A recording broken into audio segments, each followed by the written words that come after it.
The summer heat clung to the cracked asphalt, rising in shimmering waves that blurred the horizon. At the intersection, the traffic light flickered red, halting cars whose engines idled impatiently. Among the crowd weaving through the sidewalks, a 12-year-old boy named Malik stood on the corner, balancing a wooden tray strapped around his neck. Plastic bottles filled with water and homemade lemonade clinked softly as he shifted from foot to foot, scanning the lanes of traffic. Malik's clothes hung loosely on his slender frame, a faded t-shirt and shorts that had seen better days. His sneakers were scuffed, the soles threatening to peel away entirely. Sweat trickled down his forehead, and he wiped it away with the back of his hand. The streets weren't kind to boys like him. They treated him as invisible until he came too close, at which point he became a nuisance to be waved off or scolded for daring to exist in their space. His grandmother had told him to stay home, to focus on school, and leave the worries to the adults. But there were no adults left, just Malik and her, and the ever-growing list of medications draining what little money they had. That morning, Malik had woken up to the smell of bleach from his late night cleaning to keep the bugs at bay. The one-bedroom apartment barely held their belongings: a rusting refrigerator, a worn couch, and the bed where his grandmother spent most of her time resting. Her frail smile when he brought her breakfast betrayed the worry she tried to hide. But Malik saw through it. Her hands trembled as she held the spoon, and her breaths came shallow and strained. "I'll be back before it gets too hot," he promised as he left, clutching the tray of drinks he'd spent the last of their money to prepare. The weight of responsibility bore down on his thin shoulders as he stood at the busy corner, determined to sell enough to buy her next round of medication. Cars rolled to a stop as the light turned red again. Malik stepped forward, weaving through the lanes, tapping gently on windows. "Water, lemonade, just $1, he called out, his voice steady but soft. Most drivers ignored him, staring straight ahead or pretending to check their phones. Others waved him off with annoyed gestures. A few rolled their windows down just far enough to toss coins into his hand before speeding off, as if the transaction itself made them uncomfortable. "Thank you," Malik murmured each time, even when the coins barely made a dent in what he needed. The day dragged on, the sun climbing higher and hotter in the sky. Malik paused beneath the shade of a streetlight, pressing the cool glass of a lemonade bottle against his forehead. Across the street, two men in suits walked briskly by, their polished shoes clicking against the pavement. They didn't glance his way. Neither did the woman clutching her purse closer as she hurried past. Malik wasn't angry, not anymore.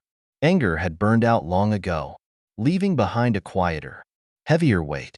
By the time the sun dipped lower, Malik decided to call it a day. The streets began to empty as people retreated to air-conditioned homes, leaving him to weave through quieter alleys toward his apartment building. He clutched his earnings tightly, his tension easing the closer he got to home. The neighborhood wasn't pretty: peeling paint, graffiti-covered walls, and broken fences. But it was familiar. It was his. Quietly, he unlocked the door and stepped into the dimly lit apartment. The air inside was stifling, but at least it offered a reprieve from the noise outside.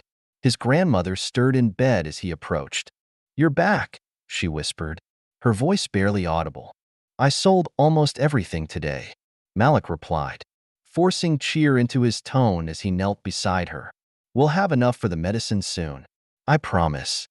She smiled faintly, but exhaustion shadowed her eyes. "You work too hard, baby. You're just a boy." "I'll be whatever I need to be," he said, squeezing her hand. He didn't tell her about the way people looked at him.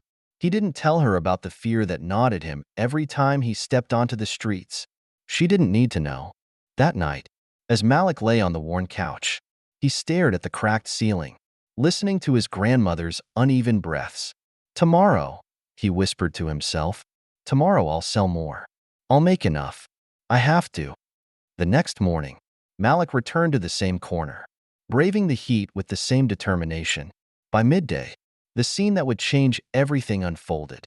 A flash of color caught his eye, a girl's dress fluttering in the wind as she chased a ball into the street. Tires screeched. Malik dropped his tray and ran, the moment stretching endlessly as he pushed through the crowd. His feet pounded the asphalt, each step carrying him closer to the girl and the speeding car bearing down on her. Then, he reached her. The girl tumbled to the ground, unharmed but wide-eyed with shock. The car skidded to a halt just inches away. Malik barely registered the crowd gathering around them, their murmurs blending into a dull roar.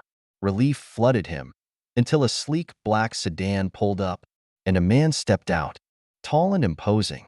The man in a tailored suit stormed past the bystanders, his gaze locking on the girl. "Emma," he said sharply. The girl flinched at the sound of her name, but her face brightened when she saw him.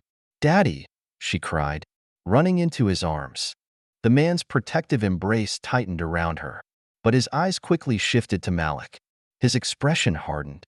"Who are you?" he demanded, his voice sharp. Malik opened his mouth to explain, but the words wouldn't come. "What were you doing with my daughter?" the man snapped. "What did you do to her?" The accusations hit Malik like a slap. He shook his head, trying to step back, but the man closed the distance in 2 strides. "He didn't do anything." Emma's voice broke through, small but determined. "He saved me. Daddy, I ran into the street, and he—" "Quiet," the man ordered, silencing her with a single word. His attention remained fixed on Malik, his face dark with suspicion. Malik's stomach twisted. He knew how this would end. He'd seen it before. "I should call the police," the man muttered, pulling out his phone. Malik's breath caught, his pulse quickening. "No, wait," he stammered, his voice shaky. "I didn't do anything wrong. She was." "Enough," the man barked, his voice like a whip. Emma tugged at her father's sleeve, tears streaming down her face. "Please, Daddy," she cried. "He didn't hurt me. He saved me." The man hesitated, his phone hovering midair. He glanced down at his daughter, his expression flickering between doubt and shame. Then, he turned back to Malik. "Stay away from my family," he said coldly.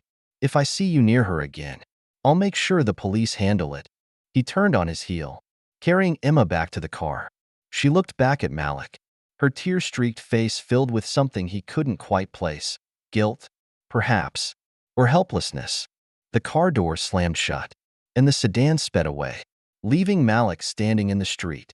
The crowd began to disperse, their interest fading now that the spectacle was over.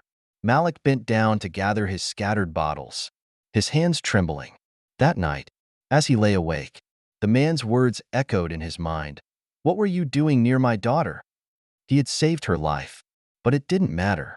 To that man, to everyone watching, he was guilty before he even opened his mouth. The days that followed brought unexpected twists, shifting the trajectory of Malik's life and the man who had wronged him. Their worlds collided once more.